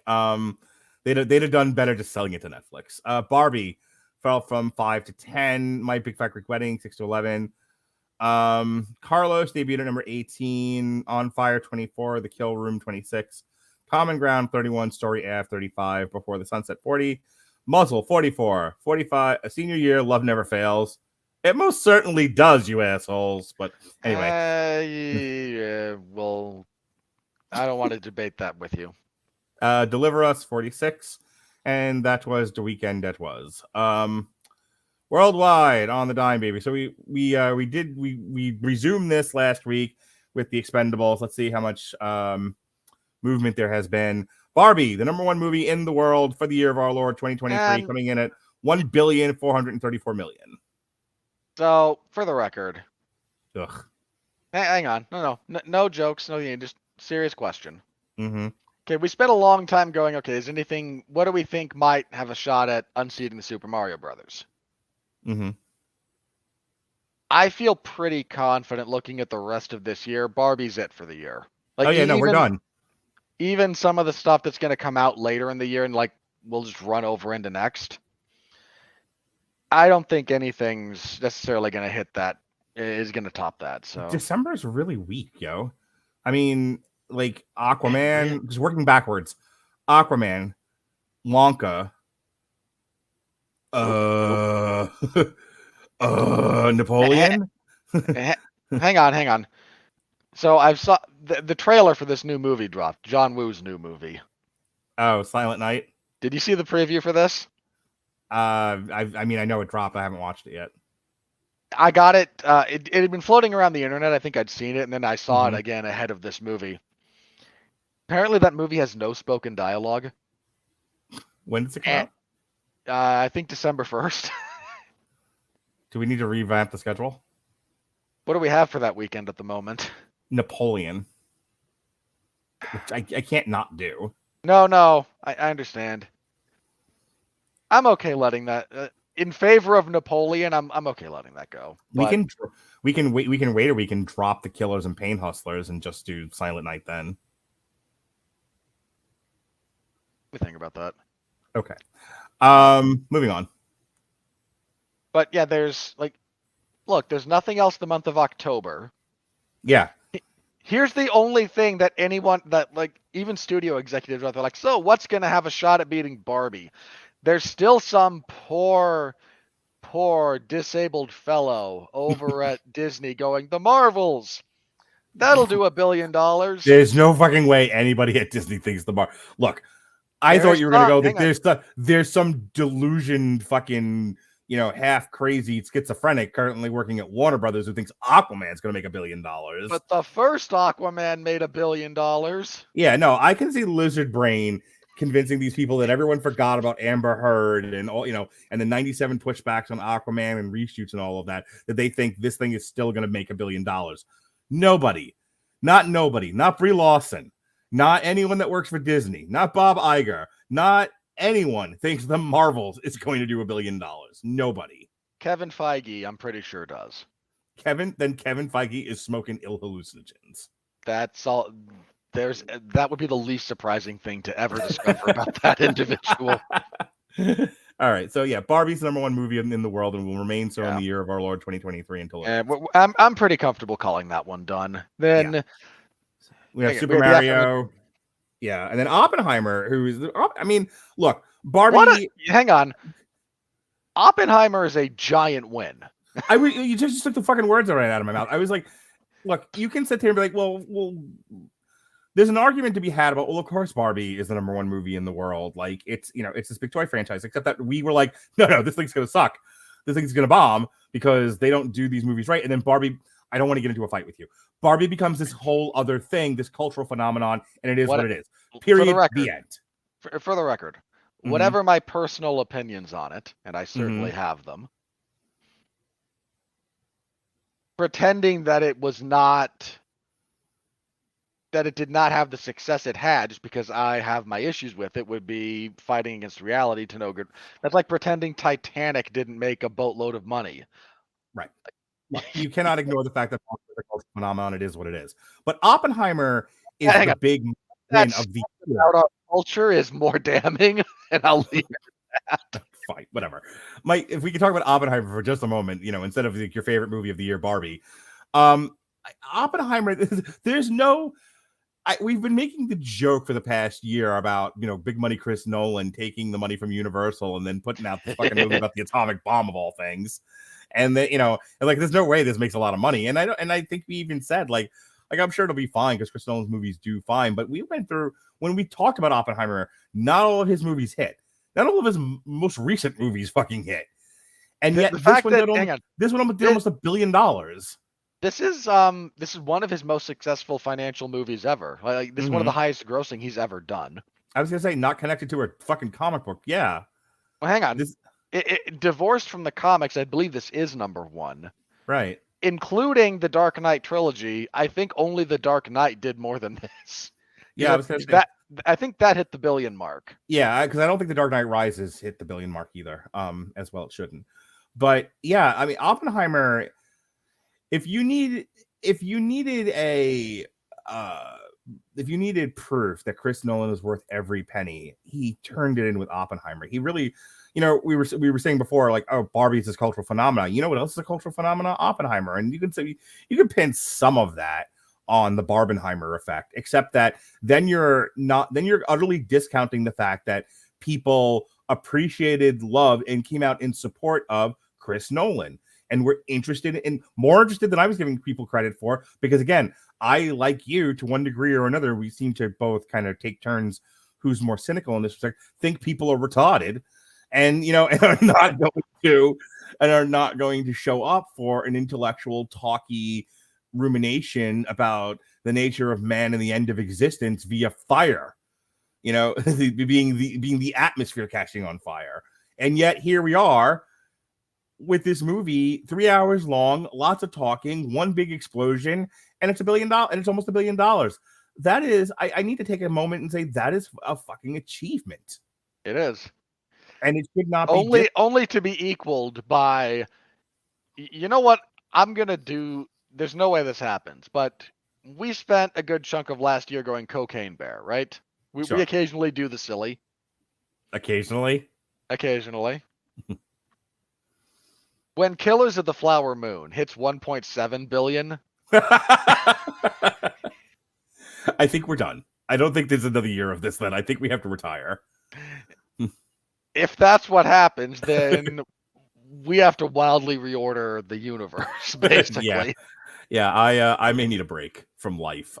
Speaking of which, Guardians of the Galaxy. I would take that. I would take a world where Killers of the Flower Moon is the #1 movie of 2023 over Barbie, just for the record. Sure. Guardians of the Galaxy is in at number 4 at 845. Fast X 704. Hang on. Let's all take a moment and pour one out for Guardians Volume 3, the last gasp of Marvel profitability. If I can be overly pessimistic. Spider-Man 689, Little Mermaid 569. Can I tell you, I was talking to one of the corporals at the correctional institution that I work for today, and he was like right on, man, cheering the death of Disney. And when you Nice. like take the hoi polloi, the layman's view that Disney sucks as a company and that their remakes are terrible, and they're like because I can bring this up now. There was as I was scanning the news on Twitter today, I saw something about Rachel Zegler, and I guess there had been a rumor floating around that she was fired from Snow White, and it was and unlike some of the people that we're friends with, a 30-second Google search was able to debunk that. But go on. Well, look, it was a nothing rumor that got picked up for clicks because this is how websites work. And Rachel Zegler fired from Snow White generates traffic, so who cares how reliable it is? We generate traffic. There was almost no chance But they're shooting the motherfucker. I mean, for God's sakes. Hang on. One, they're not done shooting it. No, everything I've read says they're done shooting it. It's in post. They're not as done shooting it as they're leading you to believe. It's fine. They may be in reshoots then, but the principal photography is done. That's true. Principal photography done. The fact that we're going to have to shoot it all over again in reshoots because they can't. Indiana Jones. Because, hang on, screwing up Indiana Jones to the point where you basically have to film the movie 3 times should be criminal in and of itself, but I can largely track the progression there. Believe it or not. For as stupid as all that is, I can track it. Yeah. I can tell you exactly how and why your Snow White movie has failed already.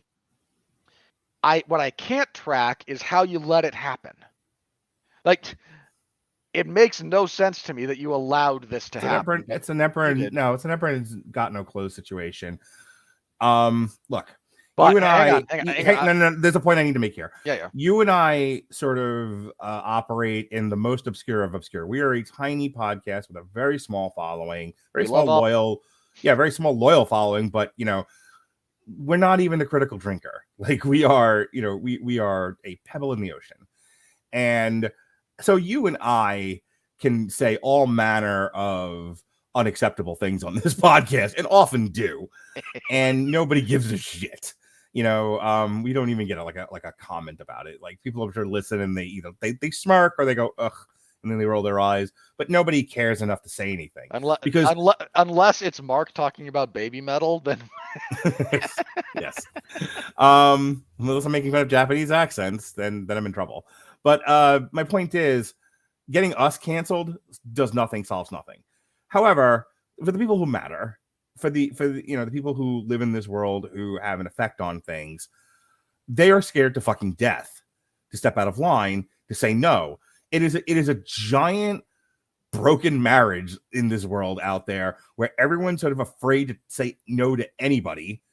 And so that's how you end up with Snow White. Well, because I guarantee you people went home from working on Snow White going, this is a fucking disaster and I'm ashamed to be a part of this company, except that I have a mortgage and I live in the communist state of California. So if I quit my job because this project is terrible and it's going to make no money, I'm going to be homeless. But everyone working on that movie, fucking maybe except for Rachel Zegler, knew it was the shits. Here's part of the problem with what's going to go on with this.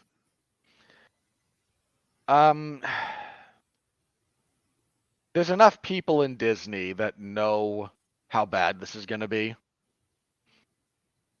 And here's the real problem with the Rachel Zegler got fired rumor. And it's not that there's any validity to it. She's Snow White. Unless they literally can that entire film and start from scratch, which, by the way, you should do, but they're not going to. But unless they do, absolutely just can the thing and just stop doing these fucking remakes for a while. But unless you're going to do that, she's going to be Snow White in your movie. You can't. There's no Right. fixing it. There's no fixing it at this point past that. So that was never going to happen. My personal hunch, however, has become the following about this. She probably was supposed to be in something else under the Disney umbrella, and as a result of everything that's happened, has been not hired for that. Has been Gina Carano'd. Yeah. And so again, my hunch is like Rachel Zegler Take was that, fine. liberals. Hang on. So my personal hunch about this is, was she fired from Snow White? No. Was there at least one other project that she was supposed to be on that everyone realizing, oh, she's a PR disaster, might have cost her? Yeah. Pretty good chance.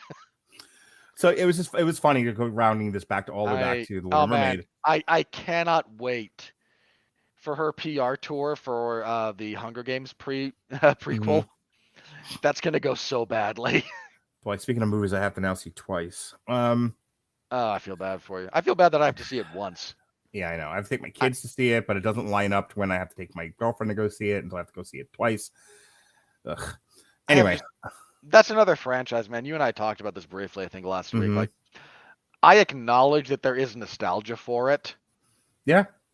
I do not, but there's nostalgia for certain things that I can understand, even if I don't feel it the same way. Like I can track it again. Like it makes sense intellectually. Again, if you were a fan of the books, or you were a fan of the movies, and it touched you in a way that stuff touches us and that we get passionate about, like that's why I don't want to like delve too much into this, because to me this is just another example of a certain segment of the population. This lives inside of them, and they're happy to see it back. We got to move on. And I don't begrudge them that. It's just one of those things I don't get, and like I don't not get it emomotionally. I even intellectually don't. They're not that great movies. Right. Mission Impossible. Speaking of bombs this year, 467, Elemental 490, and then Jesus motherfucking Christ, in the year of our Lord 2023, Ant-Man and the goddamn Wasp is still the number 10 movie of the year worldwide. Quantumania, a financial loser by any metric, at $476 million is still number 10 because this year has sucked for the box office. Here are the movies that couldn't beat Ant-Man in the Fentanyl Corpse: Transformers, John Wick, The Meg, Indiana Jones, Creed, The Flash, The Nun. Wait. Okay. John Wick, pour one out for John Wick in this respect. It didn't need to, so there's at least that. Sure. Indiana Jones and the Dial of Turning, as in not watching. Yeah, that's rough. Man, I really hope that ends Phoebe Waller-Bridge just in every way possible. And with Creed, The Flash, The Nun, The Sound of Freedom. By the way, The Sound of Freedom beating Dungeons and Dragons and Insidious. Zoink, Scoob. Dude, The Sound of Freedom is more profitable than everything this side of like Barbie and Oppenheimer because its budget was so small. All right. This nothing's coming out really of note this week, but we're gonna do The Creator. That's why we're doing The Creator next week, which I am actually excited about. Then we've got The Exorcist Believer, Killers of the Flower Moon, and Five Nights at Freddy, and I believe all of those will win their respective weekends in that order. I think The Exorcist wins its weekend. Killers of the Flower Moon probably wins its weekend. Five Nights at Freddy. Five Nights at Freddy, I think, will win its weekend, but I also think the weekend's going to be soft. Yeah, hang on. Very soft weekend. Five Nights at Freddy's might, but Five Nights at Freddy's is also like day and date on Peacock, isn't it? Well, that was my argument last week. I was like, I think people will go to the movies to see it because it's PG-13. It's got a large kid following. On the other hand, here's the problem, and this is an ongoing joke with us, but I'm going to be serious about it for a moment. I don't know how many people know Peacock is an actual service. That's a very fair. Look, I started that as a joke, but like most of my jokes, there's truth in it, and then eventually people realize, there's truth in that joke. Well, that's the thing. So I don't know how well it's being advertised that it's day and date on Peacock. I know I've seen trailers for it in the theaters. So people are going to associate. If I saw a trailer for it in the theater, then it must be in the theater. Yeah. Right. So I don't know how many. So people might go to the theater, and venture out, get their $100 popcorn and everything, and like well, I took my kids to the Five Nights at Freddy's. I'm a good parent. And they go home and they're going to watch the hockey game. And they're like, wait, is that Five Nights at Freddy's? Could I have watched this on Peacock? You motherfuckers. Like I can see that reaction. But because of that, I think it's going to win its weekend. As someone planning on watching it on Peacock rather than going out because I'm me. Yeah, if for anyone out there who's listening who happens to have Peacock as a service, it's there, same day. Yep, you don't have to pay for this. It's the normal price paying Peacock. Get on that cock, everybody. That's what Robert Ritchie says. I have never said that. Mark says that all the time. Robert Ritchie loves the cock. And with that said, Clucky. The critical review. Wait, I fucked up my buttons. Hit the right button.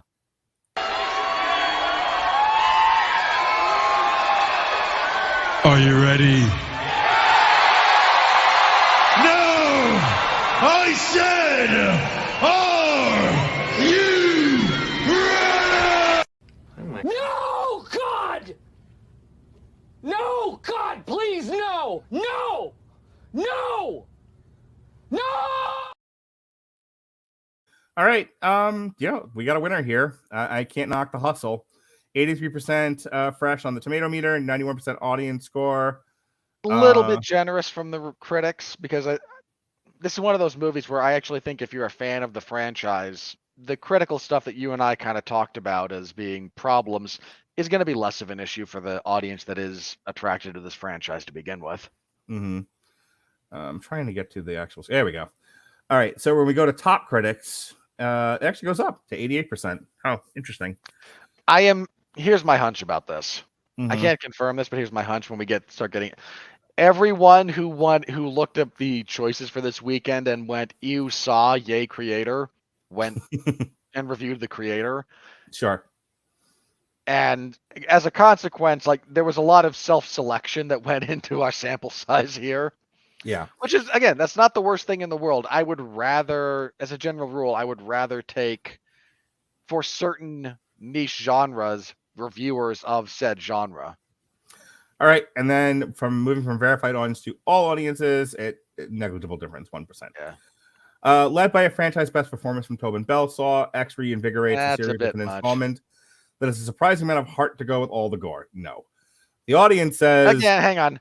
In fairness, I believe I said something similar. To the extent that this has heart, that this franchise does, this movie reinvigorated it, so...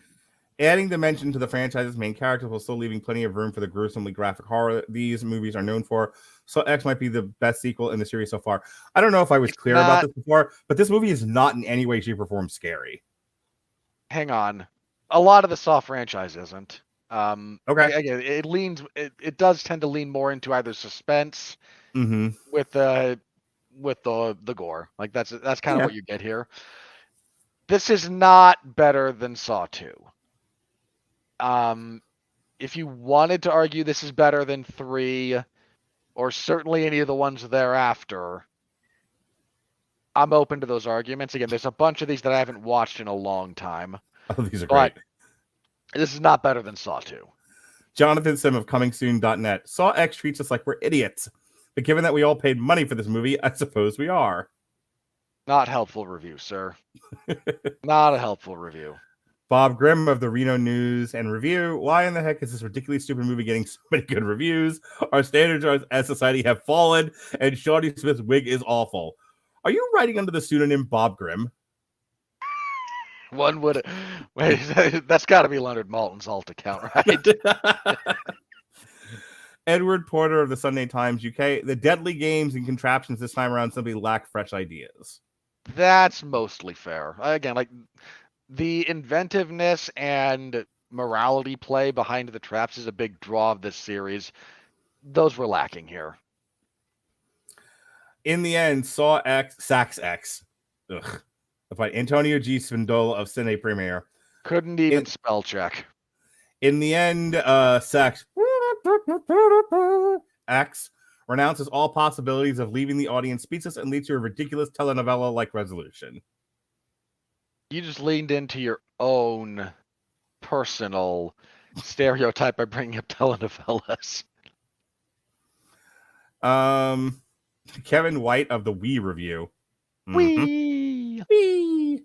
Cheekily assuming anyone is nostalgic for the heyday of the torture porn subgenre, Saw X functions as a period piece. Hang on. Well, again, like that's actually one of the things I praised about this film was if you like, it's one of the rare movies these days that said, "Oh, we're set in the early 2000s. Let's make things look like the early 2000s."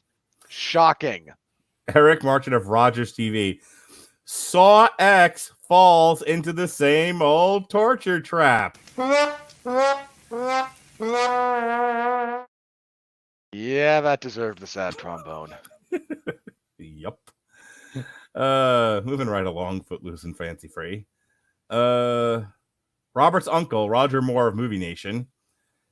If it wasn't for the screaming, some of it more convincing than others, I'd swear I dozed off before this hit the halfway mark. I like how we're getting Roger insight into Roger Moore's psyche with his reviews. Mark, are you secretly Roger Moore?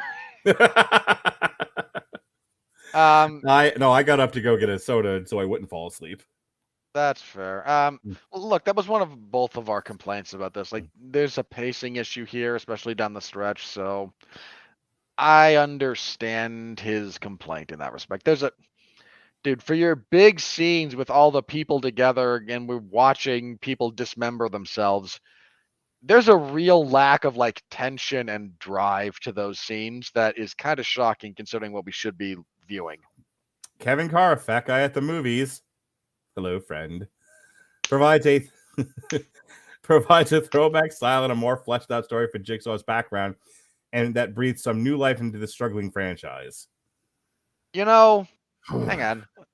Again, this movie does in fact reinvigorate elements of this franchise because it has just gotten so bad. And that's fine enough to say. I can't believe we're at a point. You know, Mark. So apparently there are stories coming out nowadays about from like film school about people reading and experiencing interesting, complicated characters for the first time. Does someone likened the character from Do the Right Thing to Thanos because Thanos was the closest they'd ever viewed, and that was their closest approximation to a nuanced, interesting antagonist. This is what Martin Scorsese was saying when he says, by the way, we're headed off a cliff. It turns out he wasn't wrong. Yeah, everyone got the wrong message from that essay, by the way.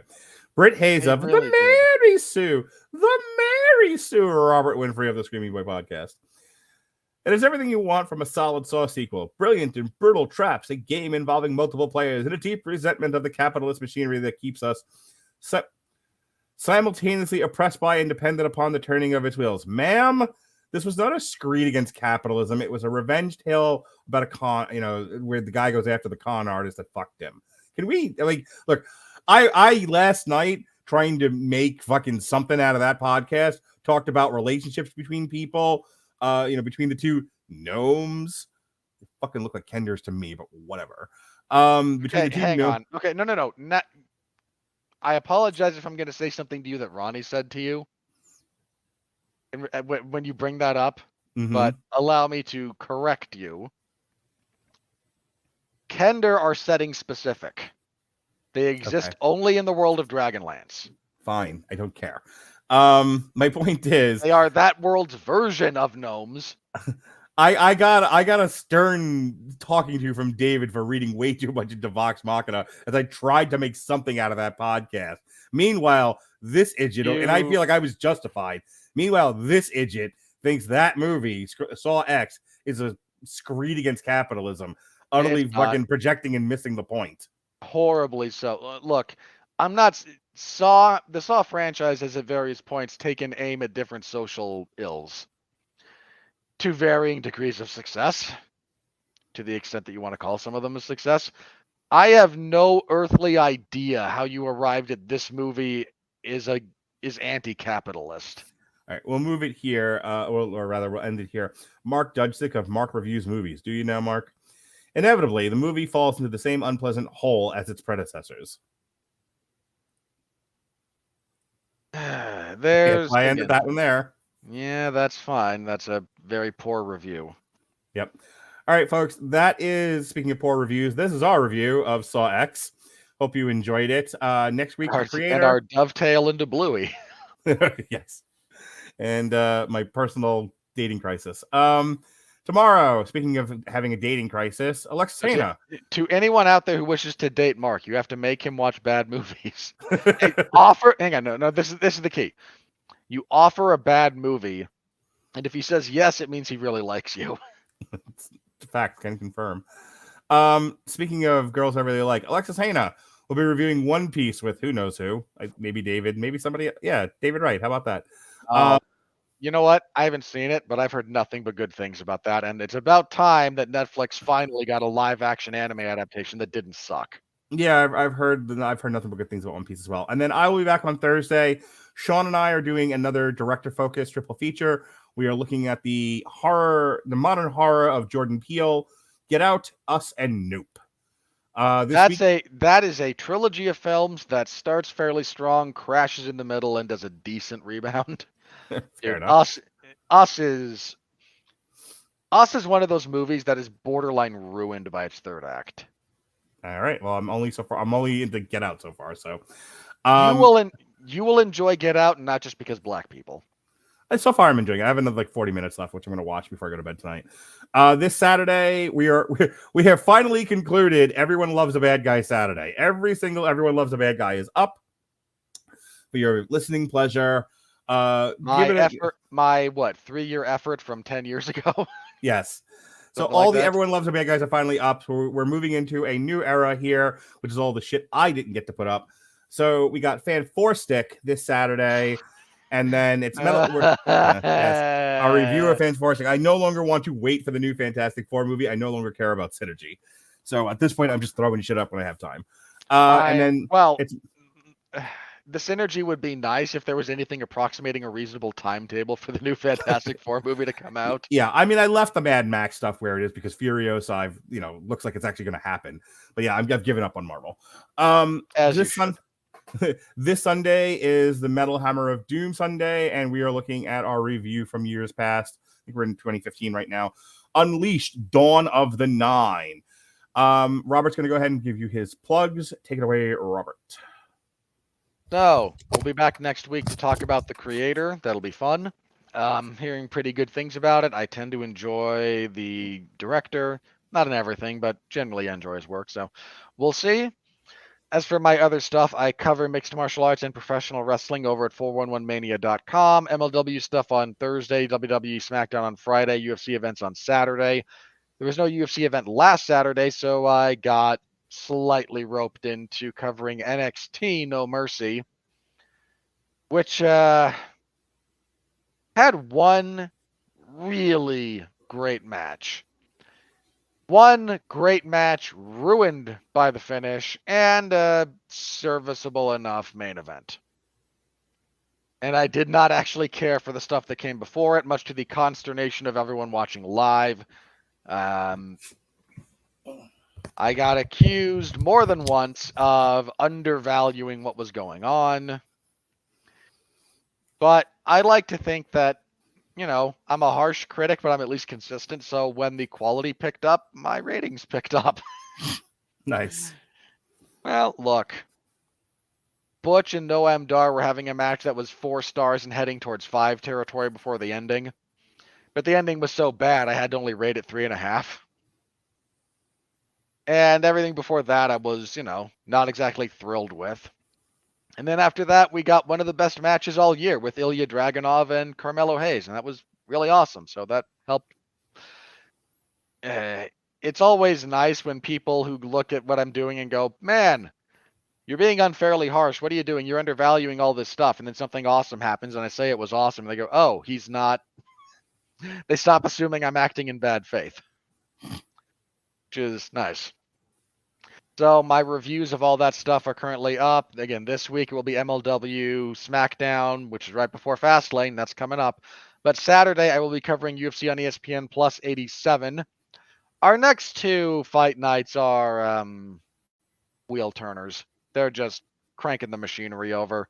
But if you're interested, I have a full preview on the podcast that I host, the 411 Ground and Pound MMA podcast. So give that a listen if you're so inclined, wherever you listen to podcasts, assuming those platforms still exist, because apparently Google Play is going away, and they're just going to be like, yeah, more YouTube. We'll just keep migrating stuff over there. Because nothing says, yay, it's all going to be okay, like the consolidation of tech capital, right? There we go. I got a chuckle. I'm happy with that. Nothing bad ever comes from those kind of monopolies, right? Yeah. And rumors of Apple buying Disney. That one's gaining steam. It's being pretty persistent. We have to do a special for that one, Mark. A funeral for all things entertainment if Apple buys Disney. Oh yeah. So I think I told you a little ways back that I got my girlfriend to start listening to our podcast. Like I sent her a whole bunch from just the years that we did video, and I started sending her some of the stuff from the audio years. And occasionally, as stuff comes up, like I just sent her the Falcon and the Winter Soldier. I'm like, hey, you want to hear the worst one we ever did? That's not the worst one we ever did. It's up there, but it's not the worst. It's the one that it's the one that gets talked about a lot too because of the Cap Shield argument. And she was like, I actually thought your Cap Shield argument was great. You guys made a lot of good points. And considering the amount of people and the subject matter, you conducted that discussion very well. And I'm like, well, it nearly fucking broke Alexis. But it did, but man, look, David and I had a blast debating the legitimate ownership of that. That handled differently, that would have been fine. If we hadn't gone episode by episode, that wouldn't have been a 3-hour podcast. But my point is, that the amount of people that were on it. But my point is that I've sent her like a bunch of old ones to listen to. Damn it, I lost my train of thought. There was a reason why I brought that up. You're sending her old ones to listen to. What were you saying before that though? That we need to hold a funeral for the death. Yeah. I sent her the special episode that we did where Disney bought Fox. Ah, yes. Many and moons she was ago. like, yeah, and her comment listening back to that, because it's been so long since I've even listened to it, but she was just like, you guys are almost speaking a foreign fucking language, like the stuff, the minutia of what you know about entertainment, and how like the business end of it works. Like most people don't think about that stuff, but you guys did. But you said it. But like her comment was, when you guys talk about the business end of entertainment, you do it in a way that people who don't know what the fuck you're talking about can understand it. It's really, really good. So I would absolutely, I'll absolutely take that. Complex things. And like I said, I think I said this a couple of weeks ago when we were talking about the Rotten Tomato stuff. Like we are just casual observers. We're people who follow Twitter and, read news articles and talk to each other, but we're not dumb and we figure stuff out and we're able to extrapolate on things. And then we come on the podcast and talk about it. And it sounds like we know what we're talking about. But it's not like I have an in the business where people like feed me stuff. I'm not Doomcock. So I mean, that's what they call me. That's what they call me at the Treehouse, but for different reasons. Hey, hang on. Look, man, he is completely like that man is 100% anonymous, so it could be you. It could be. It's not, but it could be. My point is, if Apple actually buys Disney, we will absolutely do a podcast on it, because I think when you and I dig into stuff like that, it comes out well. Like, it's that nice sort of layman's approach to something that's a bit wonky and in the weeds. Yeah. All right, finish up. So other podcasts. So again, assuming that more platforms continue to exist, listen to my MMA show if you're interested in the wide, wacky, wonderful world of mixed martial arts. This week is just a preview of the UFC event. Then I talk about some of the results from boxing, because Charlo and Canelo happened. Charlo got his ass beat. That's an exaggeration. He lost He lost handily. Yeah. He didn't get knocked out. I know he lost by decision. The most charitable scorecard for him is 3. He gives him 3 rounds. And and bear in mind, when I say the most charitable, I mean, that's charitable to the point of not making sense. 2 judges gave him 2 rounds, which I think is fine. 1 judge only gave him 1. And this is one of the rare circumstances where a wide Canelo scorecard makes sense. Speaking of which, the boxing alternative commentary will be back. I got permission. Tyson Fury, Francis Ngannou happens on October 28th, and I will make sure I'm covering it with whoever is available. If nobody, then just myself. So Joey Styles of boxing coverage. Look, come watch Tyson Fury engage in a sparring match to warm up for his fight with Alexander Usyk. That's all that is. He's just getting paid for it. The date hasn't been specified because it's funny. It's funny how things get printed because they don't mean it to be funny, but this mildly amused me. The date for Usyk versus Tyson Fury is December 23rd or January. Like January by itself with its own fucking date. Somewhere in the month. All right. Anything else? Yeah, have you seen some of the footage of like Francis hitting pads and sparring and whatnot? I have not. Look it up. It's not inspiring.